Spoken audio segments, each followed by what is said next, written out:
അപ്പോൾ നമ്മളിപ്പോൾ പെട്ടിമുടി എന്ന് പറയുന്ന സ്ഥലത്താണ്. ഇതിനെന്താണ് പെട്ടിമുടി എന്ന് പേര് വരാൻ കാരണം എന്ന് വെച്ച് കഴിഞ്ഞാൽ 2 പെട്ടിയായിട്ടായിരിക്കണം സംഭവം. 2 പെട്ടിയുടെ ഷേപ്പിലാണ് മല ഇരിക്കുന്നത്.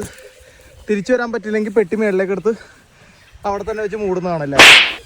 ക്ലച്ച്ലെസ്സൊക്കെ പുറകെ വന്നുകൊണ്ടിരിക്കണം. വൈപ്പറിൻ്റെ മേളിൽ ആരോ വലിച്ചുകൊണ്ട് പോയി. കണ്ട എന്ത് പണ്ടറാണ് കാട്ടണമെന്ന് അറിയില്ല. പഴച്ചവൻ ഫ്രണ്ടിൽ പോകുന്നുണ്ട്. വല്ല പാമ്പ വല്ല വരുവാണെങ്കിൽ ഒന്ന് സിഗ്നൽ ഇട്ടേക്കണേ, തിരിഞ്ഞോടാനാ. നോക്കുക ഗൈസ്, അപ്പോൾ ഇതാണ് നമ്മളുടെ ഗൈഡ്. ഈവൻ അവൻ എടാ പിഴച്ചവനെ വാടാ, എടാ നീ റെസ്റ്റ് എടുക്കുകയെന്ന് മനസ്സിലായി. വ്ളോഗ് ചെയ്യണല്ലോ, റെസ്റ്റ് എടുക്കുകയെന്ന് മനസ്സിലായി. നീ വന്നേ മതി. ബാക്കിയുള്ള പിഴകളും തിരിച്ചെത്തിയിരിക്കുകയാണ്. കാണാണ്ട് പോയ പാട്ടൊക്കെ ഇട്ടാണ് വന്നത്. അവിടെ ചെല്ലുമ്പോൾ മരണപ്പാട്ടിടാനുള്ള. അയ്യോ കൈ മുറിഞ്ഞ് ഗൈസ്, ഇതേ ഇപ്പോൾ എൻ്റെ കൈ മുറിഞ്ഞ് ചോര കണ്ട്.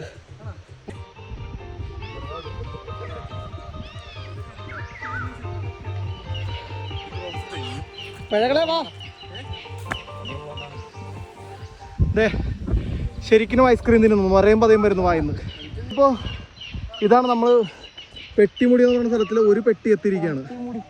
ഒരു പെട്ടി, അതായത് 2 പെട്ടിയായിട്ടാണ് മലയുള്ളത്. കണ്ട ഒരെണ്ണം അത്, ഒരെണ്ണം ഇത്. നമ്മൾ ഓൾറെഡി ഒരു മല കയറി. ഇത് കണ്ട, ഇതാണ് വ്യൂ. അടുത്ത ഇനി ഈ ഒരു മലയും കൂടി കയറണം.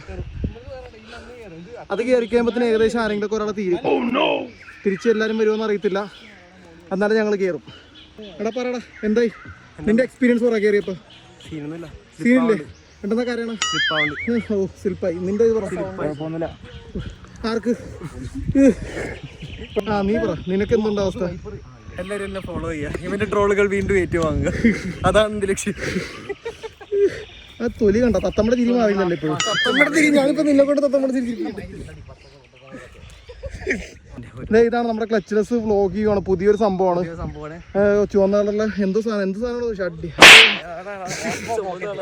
ഓസ്മോ പോക്കറ്റാ. ഇതേ ഫോട്ടോക്ക് വേണ്ടി പോസ്റ്റ് ചെയ്യുന്ന പിഴച്ചവൻ, ക്യാമറയിൽ വെച്ച് പോസ്റ്റ് ചെയ്യുന്ന വേറെ പിഴച്ചവൻ. എടാ പറ, നിന്റെ ഇത് പറ, എക്സ്പീരിയൻസ് എങ്ങനെ ഉണ്ട് കയറിയപ്പോ? അടിപൊളിയായിരുന്നു. ഈ ഒരു മല നമുക്ക് കയറാണ്ട്. അത് കയറുമോ? നീ കയറും ഉറപ്പാണ്. പക്ഷെ എന്താ ലേറ്റ് ആയി വന്നു നിങ്ങൾ കയറിയപ്പോ? അവന്റെ ക്യാമറ സെറ്റ് ആക്കാണ്ടായിരുന്നു, മാറ്റാൻ വേണ്ടിട്ട്. അത് ഓൾറെഡി സെറ്റ് ആക്കിയിട്ടാണോ നിങ്ങൾ ഇറങ്ങിയത്? തേക്കാനാണെങ്കിൽ പറഞ്ഞാൽ പോരെ. ഓക്കെ, നമ്മുടെ വൈപ്പർ എങ്ങനെ ഉണ്ടായിരുന്ന സംഭവം? ഒന്നും പറയാനില്ല. പറയണ്ടത്